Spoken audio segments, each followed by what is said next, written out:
When Hobby King gave the Durafly SlowPoke its name, we expected to see a calm, sluggish aircraft after ordering it. But let us tell you, after flying it for a while, this plane is everything but. Welcome to our in-depth review of the SlowPoke here on Spitfire Men RC. Today we'll be covering all of our experiences, thoughts and the key features of the SlowPoke, so that if you're looking to buy it, or are just interested in RC like we are, this will be the video for you. We've already made a video flying the SlowPoke, so if you'd like to see how it performs in real time, feel free to check that out after this one. But for now, let's dive into the details of this amazing aircraft. First of all, this aircraft supports both 3S and 4S 2200 mAh batteries.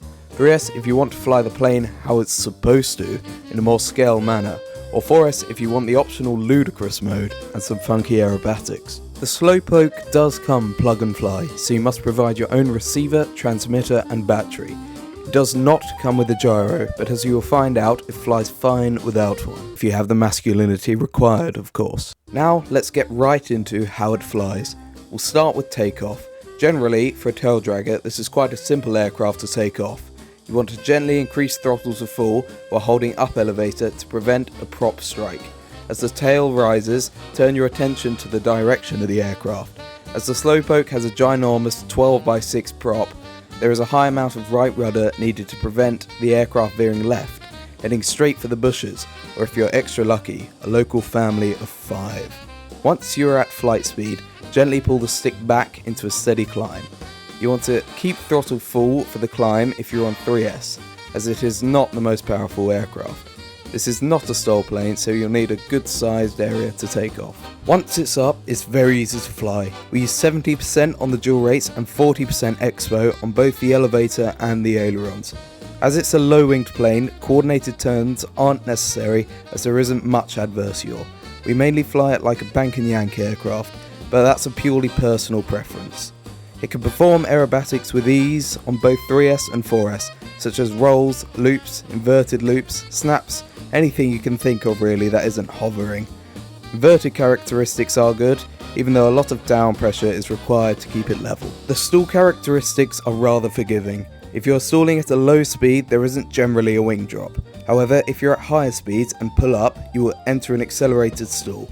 There will be a pretty aggressive wing drop, but it flies great slow. It is the SlowPoke after all. Now onto landing. On a calm day, it's a great lander. Bring it in slow, level out and let the mains touch. Then push up elevator to avoid a nose over until it stops, or alternatively, a 3-point landing. However, on a windy day, when you get into the wake turbulence from trees and bushes, you may regret ever being born. It gets thrown around like a cat in a tumble dryer. You'll just have to pray to the RC gods that it's a smooth touchdown.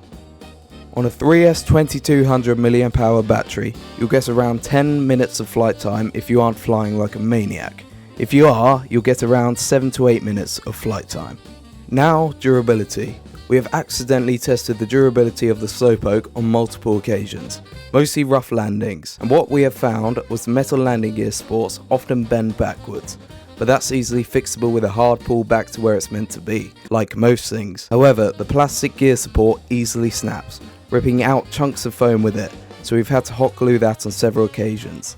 The durability was also tested when Oscar kindly walked backwards and stepped on the rear part of the fuselage, snapping it. Come on now, that was an accident. It's fine. The foam hinge on the elevator broke, but that was an easy glue and tape fix.